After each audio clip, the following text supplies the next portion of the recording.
Okay, welcome to one more video on MOSFET analysis. So, in this particular circuit, uh, this R1 R2 is used along with this VDD to realize gate to source voltage, so that MOSFET is turned down for further operation. So, the task of this particular circuit is we are asked to find the value of R2 that will keep the MOSFET at verge of saturation. So we know that this R1 R2 is the one which decides VDS. So when I say VDS, sorry, MOSFET should be in saturation, so we should have this condition, that is VDS should be equal to VDS at, and that will be VGS minus VDO. We know that this VGS is derived from this using this equation. VGS is equal to VDD into R2 by R1 plus R2. So now writing the KVL for this outer loop, I can write this equation. VTD is equal to this applied voltage is this drop plus this drop, that is IDRD plus VDS. I can rearrange this equation to VDS is equal to VDD minus ID into RD. So then I can for this VDS to become VDS at, then this ID will be maximum. So that's what I'm writing here.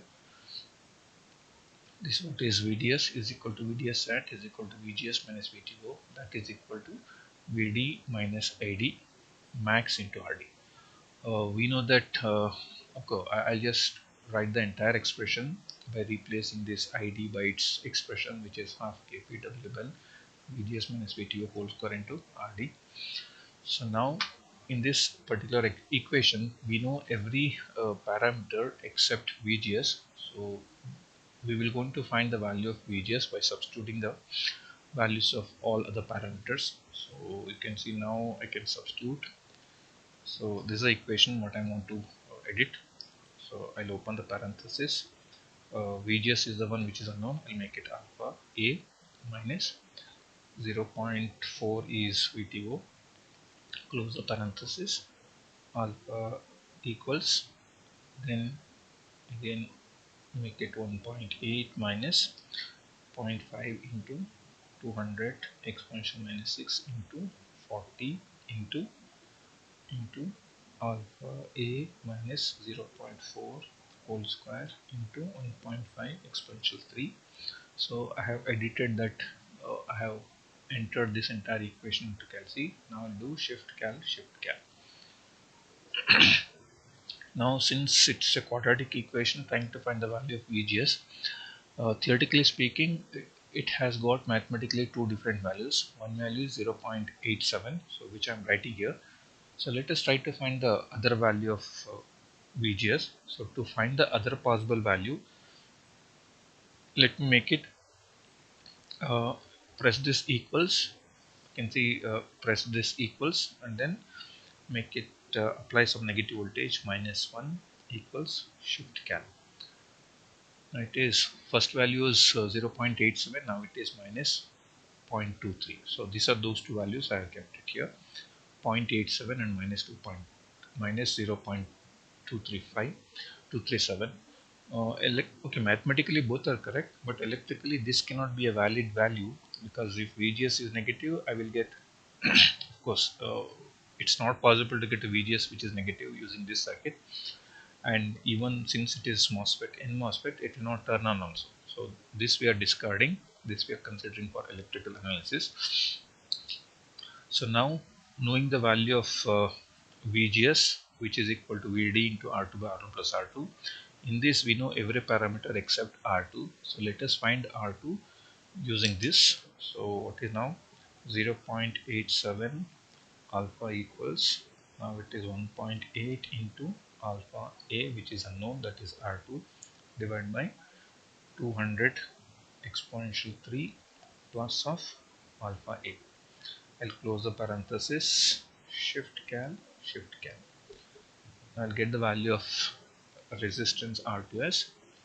So I can just say ENG, engineering. Now you can see 187 kilo. So that's what I've written here. This is 187 k. This is the value of R2. So for this value of R2, it will give a VGS of 0.87. So we can actually find out 0.87 will give you how much amount of ID. So that can be found out using this expression, ID is equal to so and so, where VGS is 0.87. So I'll get a current of 883.6 microampere with a VGS of 0.87 for a R2 of 187K, for which VDS will be 0.47, which is nothing but VDS sand. So let us find out. Of course, if the value of R2 is more than 187K, then the drop is more, then VDS is less than VDS sat. If R2 is less than 187, then the current is less, it's less drop, then this VDS is more than VDS sat. So let us do the simulation and then confirm the same thing. So this is my circuit. Okay, let me run this. I'm having this as a variable resistor varying from 100K to 200K in steps of 1K. I kept the value of W bell as 100 and 400, which will give me W bell of 10 and 400. This is 10 micro, this is 400 micro, then ratio is 40. So this is R1 200K. This is exactly the same equation, same circuit what I intended. Now let me run this. Now I will measure what is VDS is. So I'm looking for what voltage? I'm looking for a voltage of 0.47. The corresponding resistance should be 187K. So that's what I have now. Let me just move this. So you carefully observe this when it becomes 0.47. So 0.47 corresponds to a resistance of 187. Okay, I'm just going very close to that. I'm there now, almost. Can you see it's 187K? So this is the value of R2 at which at 187K the VDS is 0.47. So I can also see corresponding to what is VGS, which is over here. So VGS will be 0.87, so which I can measure here. This is actually VGS. I'm just moving it along. So this is okay. Can you see now? I can move this. I'm just moving it along. Okay, let me just put this. This is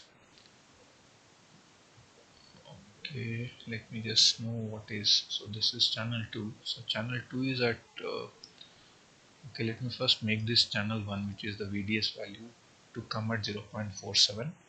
This is 0.47. I'll make this to coincide at exactly 0.87. You can see this is 0. Almost 87. Can you see the resistances are both are same? So this is what I mean to say is at the resistance of 187K, VGS is, this is VGS 0.87, the VDS is 0.47. So MOSFET will be in saturation region if the value of R2 is at 187K. If it is more than 187, it is there towards the right side. Can you see VDS is reduced less than VDS sat? If the value of R2 is less than 187K, then you can see VDS is more. So it's in saturation. So this way we can able to confirm the calculation that what we have done here is similar to that in the simulation, or both are tally.